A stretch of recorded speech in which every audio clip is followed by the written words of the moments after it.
ਕੀ ਤੁਸੀਂ ਸੁਣਿਆ ਹੈ ਕਿ ਕੋਈ ਪੇੜ ਇੰਨਾ ਵੱਡਾ ਹੋਏ ਕਿ ਉਹ ਜੰਗਲ ਦੇ ਆਕਾਰ ਦਾ ਬਣ ਜਾਵੇ?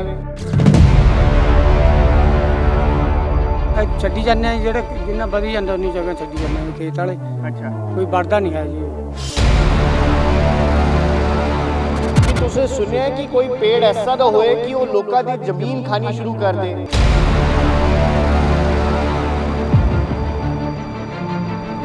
ਤੇ ਕਦੀ ਤੁਸੀਂ ਇਹ ਵੀ ਸੁਣਿਆ ਹੈ ਕਿ ਉਸ ਜ਼ਮੀਨ ਦੇ ਉੱਤੇ ਅਗਰ ਕੋਈ ਪਹੁੰਚੇ ਤੇ ਉਹਦੀ ਲੱਕੜ ਕੋਈ ਕੱਟਣ ਦੀ ਕੋਸ਼ਿਸ਼ ਕਰੇ ਤੇ ਉਹਦੇ ਨਾਲ ਕੁਝ ਬੁਰਾ ਭਲਾ ਹੋ ਜਾਵੇ? ਕਈ ਸਾਲ ਸੱਤ ਵੀ ਬਹੁਤ ਸਾਲ ਪੁਰਾਣਾ। अच्छा, गुरु लोगों ने बताया कि हमसे करीब 16 साल अंदर।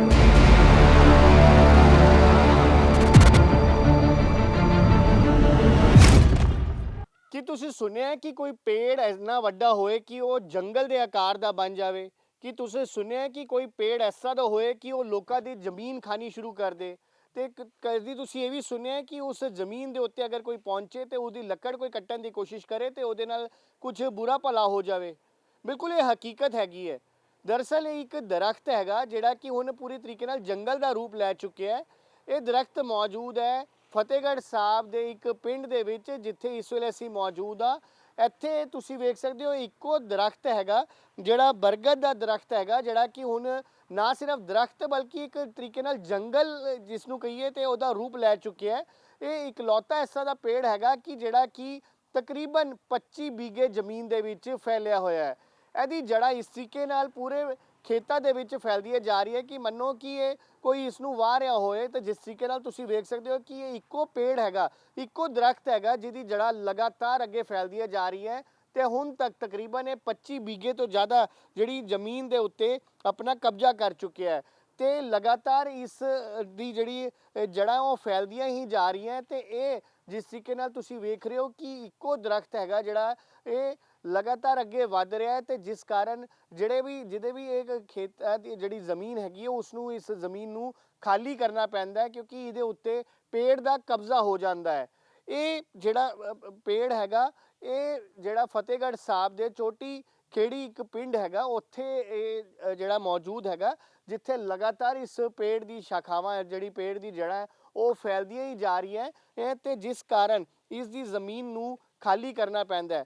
ਇਹਦੇ ਪਿੱਛੇ ਵੀ ਕਾਫੀ ਪੁਰਾਣੀ ਕਹਾਣੀਆਂ ਹੈਗੀਆਂ। ਇਹ ਜਿਹੜਾ ਪੇੜ ਹੈਗਾ ਇਹ ਤਕਰੀਬਨ ਜਿਹੜਾ ਜਾਣਕਾਰਾਂ ਦੇ ਮੁਤਾਬਕ 700 ਤੋਂ ਜ਼ਿਆਦਾ ਸਾਲ ਪੁਰਾਣਾ ਮੰਨਿਆ ਜਾਂਦਾ ਹੈ।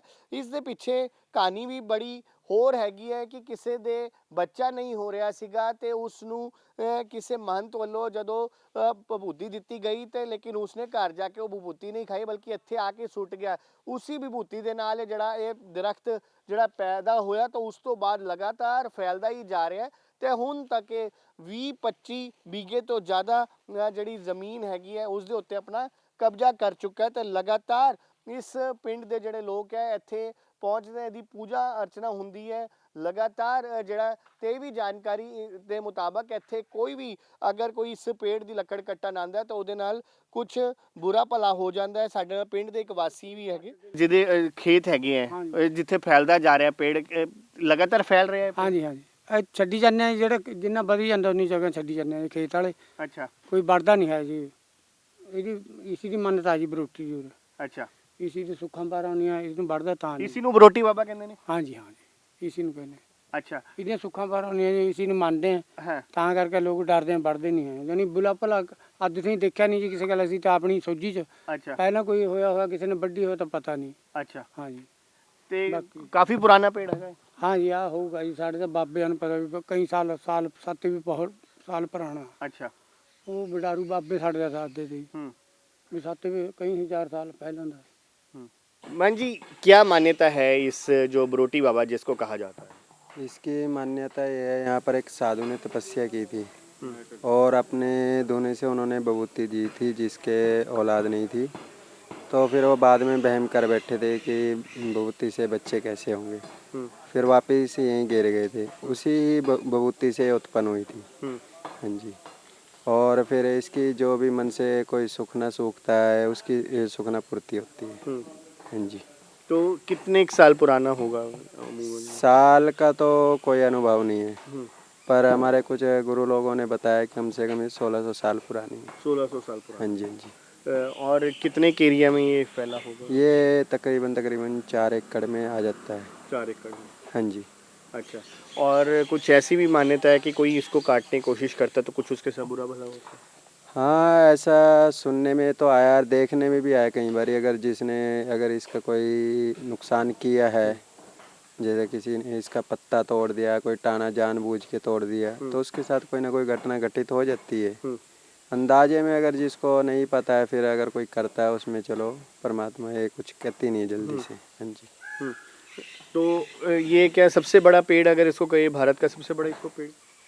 देखो, अगर मैं तो इतना कह नहीं सकता, पर थोड़ा बहुत कहते तो हैं कि भी पंजाब में तो वैसे एक यही है जो सबसे बड़ा वट वृक्ष है, जो एक पौध के अनेक अनेक बीज दे रखे, इसने उत्पन्न कर रखे, जिसकी शाख से शाख दर आगे से आगे बढ़ती जा रही है। बाकी अनेक पेड़ हैं, बहुत हैं इस प्रकार के। अपने हिंदुस्तान में कई हैं, 2-3 हैं, पर अपने पंजाब में तो मैं केवल यही कह सकता हूँ ये। और बाकी इसकी और भी खासियत है, जैसे इसके अंदर जो एक जल निकलता है, वो भी इसका कुदरती वो रूप है, जो इसमें से अपने आप जल निकलता है। वो शुगर के मरीज के लिए या कहीं और प्रकार की कोई बीमारी होती है, तकरीबन वो काम आ जाता है उसमें। हाँ जी, वो फ़ायदेमंद इसका जल है बहुत ही। वो हम लोग देते थे। अभी तो थोड़ा सा जो है, पता नहीं, कुछ 2-3 बड़े बड़े दरख्त गिर गए थे पिछले साल। अच्छा। तो उसके बाद से फिर अभी वो पानी कम निकल रहा है। अच्छा। हाँ जी।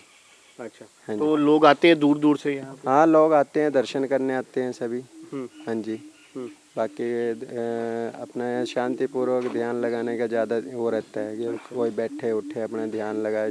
मन को शांत करने के लिए शांतमय जगह है। अच्छा। हाँ जी। तो कोई यहाँ पर कोई मेला वगैरह भी लगता है कुछ ऐसा? हाँ, यहाँ सालाना तकरीबन 5-6 प्रोग्राम ऐसे हो जाते हैं जो हमारे तरफ से होते हैं। बाकी अभी 8 जून को भी हो रहा है, फिर 9 जनवरी को होता है, शिवरात्रि पे मनाया जाता है। अच्छा। फिर जन्माष्टमी पे भी है। तो इनकी पूजा वगैरह भी होती है कुछ? हाँ, यहाँ इष्ट देवता हमारा शिव है, शंकर है, भगवान है। अब उसके पूजा तो करते हैं, सवेरे शाम आरती पूजा होती है। हाँ, ये ऐसा है ना, जिसके खेत में चली जाती है ना, तो अपना श्रद्धा पूर्वक इसको मानता है। उसने पहले भी परखा हुआ है इस चीज़, क्योंकि उनके बाप दादाओं ने परखा हुआ है। तो पीढ़ी दर पीढ़ी जिन्होंने देखा है सब कुछ, तो उस मान्यता के हिसाब से अपने जगह छोड़ देता है श्रद्धा पूर्वक। वो क्योंकि उसे परमात्मा की देन भी पूरी है उसकी। अच्छा। उसके ऊपर कृपा है। जब अगला दान कर रहा है तो दान से कल्याण उसका हो रहा है। तो ये अपने आप, अगर कोई ज़बरदस्ती, तो इसका कोई इतनी जल्दी अब से करता नहीं। पहले बहुत किया था तो नुकसान हुआ, अगले समझे, फिर उसके बाद से इसको मानने लगे। किसी के औलाद नहीं है तो उसके औलाद की सुखना की पूर्ति सबसे पहले सुनती है। पेड़ ਤਾਂ ਜੀ ਆਹ ਕਈ ਪੁਸਤਾਂ ਦਾ ਖੜਿਆ ਜੀ, ਇਹਦੀਆਂ ਸੁੱਖਾਂ ਬਾਰਾਂ ਆਉਂਦੀਆਂ। ਇਹਨੇ ਆਪਣੀ ਚੀਜ਼ ਦਾ ਭੇਤ ਨਹੀਂ ਦਿਆ। अच्छा। ਜਿੱਧਰ ਨੂੰ ਵਧੂਗੀ ਕੋਈ ਵੱਢ ਨਹੀਂ ਸਕਦਾ ਜੀ ਇਹਨੂੰ। तो बिल्कुल तुसी सुनिया, इस ਜਿਹੜਾ ਬਰੋਟੀ ਬਾਬਾ ਜਿਸ ਦਰਖਤ ਨੂੰ ਕਿਹਾ ਜਾਂਦਾ ਹੈ ਤੇ ਉसी ਛਾਂ ਦੇ ਹੇਠਾਂ ਅਸੀਂ ਇਸ ਵੇਲੇ ਮੌਜੂਦ ਆ। ਲਗਾਤਾਰ ਇਸ ਦੀ ਜਿਹੜੀ ਹੈ ਜੜਾ ਉਹ ਫੈਲਦੀਆਂ ਜਾ ਰਹੀਆਂ, ਜਿਵੇਂ ਕਿ महंत जी ने दसिया कि जिथे तक यदि जड़ा जाती है वो खेतों को खाली करना पैंदा, आपे ही जिहदे वो खेत है वो उसनूं दान स्वरूप दे देंदे ने। तो इस दरख्त की काफ़ी मानता हैगी है, तो उही मानता सदियां तो चलती आ रही है। तो इसकी देखभाल भी इन्हां वालों खुद की जा रही है, सरकारां वालों भी इस दे उत्ते बिल्कुल भी गौर नहीं किया गया। हालांकि जेकर गल की जाए कि एक बड़ा पुरानिक जड़ा दरख्त हैगा, ਇਹ ਇੱਥੇ ਮੌਜੂਦ ਹੈਗਾ, ਜਿਹੜਾ ਫਤਿਹਗੜ੍ਹ ਸਾਹਿਬ ਦੇ ਵਿੱਚ ਪੈਂਦਾ ਹੈਗਾ। ਹਾਲਾਂਕਿ ਸਰਕਾਰਾਂ ਨੂੰ ਇਸ ਉੱਤੇ ਗੌਰ ਕਰਨਾ ਜ਼ਰੂਰ ਬਣਦਾ, ਲੇਕਿਨ ਫਿਲਹਾਲ ਕਿਸੇ ਤਰੀਕੇ ਦੀ ਕੋਈ ਇਹਨਾਂ ਨੂੰ ਨਾ ਇੱਥੇ ਕੋਈ ਮਦਦ ਮਿਲਦੀ ਹੈ ਤੇ ਨਾ ਹੀ ਇਸ ਦੇ ਉੱਤੇ ਕੋਈ ਗੌਰ ਕੀਤਾ ਜਾਂਦਾ। ਲੇਕਿਨ ਜਿਸ ਤਰੀਕੇ ਨਾਲ ਇਹਦੀ ਮਾਨਤਾ ਲਗਾਤਾਰ ਫੈਲ ਰਹੀ ਹੈ, ਵੱਧ ਰਹੀ ਹੈ, ਤਾਂ ਉਸ ਤਰੀਕੇ ਨਾਲ ਪੇੜਾਂ ਦੀ ਜੜ੍ਹਾਂ ਵੀ ਅੱਗੇ ਵੱਧ ਰਹੀਆਂ। ਤੇ ਇਹ ਸਿਰਫ ਪੇੜ ਨਹੀਂ, ਬਲਕਿ ਹੁਣ ਇੱਕ ਤਰੀਕੇ ਨਾਲ ਜੰਗਲ ਦਾ ਜਿਹੜਾ ਰੂਪ ਲੈ ਚੁੱਕਾ ਹੈ ਤੇ ਲਗਾਤਾਰ ਅੱਗੇ ਫੈਲਦਾ ਹੀ ਜਾ ਰਿਹਾ ਹੈ। ਫਤਿਹਗੜ੍ਹ ਸਾਹਿਬ ਤੋਂ ਕੈਮਰਾਮੈਨ ਸ਼ੇਰ ਸਿੰਘ ਦੇ ਨਾਲ ਅੰਕੁਸ਼ ਮਹਾਜਨ, PTC ਨਿਊਜ਼।